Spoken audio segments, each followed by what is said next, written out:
Why does the ideal pirate game not yet exist? It seems like a no-brainer, right? Exploring a huge ocean, getting into fights whenever you feel like it, and being unapologetically badass at all times. It can have ship combat, on-land combat with guns and swords, ship upgrades and customizations, the ability to build and manage a crew. What couldn't you do? So what's the holdup? Why isn't there a game like this? Why aren't there 10 games like this? It seems like such an obvious moneymaker, right? Why would no one be jumping on this? The closest we've gotten so far is Assassin's Creed 4 Black Flag, but that game is 10 years old at this point. And while it's impressive in what it's able to achieve, there's too many areas where it comes up short. First off, while the story isn't terrible, it's not what you want out of a pirate game. The lesson that the main character learns in the end is that it's bad to be a pirate. In the ideal pirate game, I want the story to encourage me to do these plunderous activities, not admonish me for it. The combat is also not all it could be. It's great that it's easy for newcomers, but there's close to zero depth. Basically, every other game that uses swords and guns does it better. I also didn't feel as close of a connection to my ship and crew as I should have. Choosing your color of sails is about as creative as you can get with your ship, and the crew didn't serve as anything other than background extras. If a few of them get killed when storming a ship, there's nothing the game does to make the player care.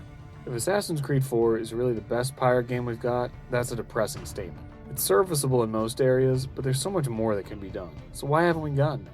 Fact of the matter is, it's because there's too much possibility. Ship and land combat, deep customization, a massive world, and a compelling story. That's what's needed for a pirate game to be great, but it's too heavy of an ask. How many games are able to include so many different systems and have them all be fun and interesting? The archetype of the AAA game that's wide as the ocean but shallow as a puddle, designed by a committee of gray-skinned men wearing suits and tassel loafers, is all too common today. But a AAA budget is what's needed if we're going to get all of these elements together.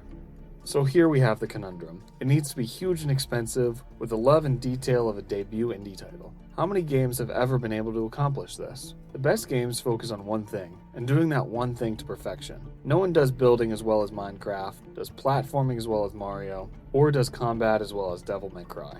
Would you rather go to a restaurant that makes 100 things that are kind of okay, or would you rather go to a place that makes one thing, but makes the best of it in the world? This classic tale of art versus commerce is the reason many games come out half-baked, serving no purpose in the greater scheme of things other than to sit on a shelf at Walmart for 6 months. Titles that are really groundbreaking often come from places you wouldn't expect, like indie developers, industry veterans who've struck out on their own, and long-standing companies that were thought to be past their prime. So maybe one of these will make the perfect pirate game one day.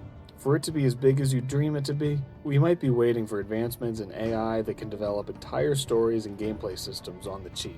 Or maybe it'll come someday when you least expect it. The golden age of piracy will always remain a sought-after setting, so at least we can be assured that developers won't be forgetting about it anytime soon. As long as the demand is there, different studios will keep shooting their shot at it, some more successful than others. It's likely that with companies trying their hands at making a successful pirate game, different games will excel in different areas. Maybe Capcom makes a title with perfect ship combat, Rockstar one with an amazing story, and Bethesda one with an incredible open world. Would the divided accomplishments be satiating enough for the public's thirst for the ultimate pirate game?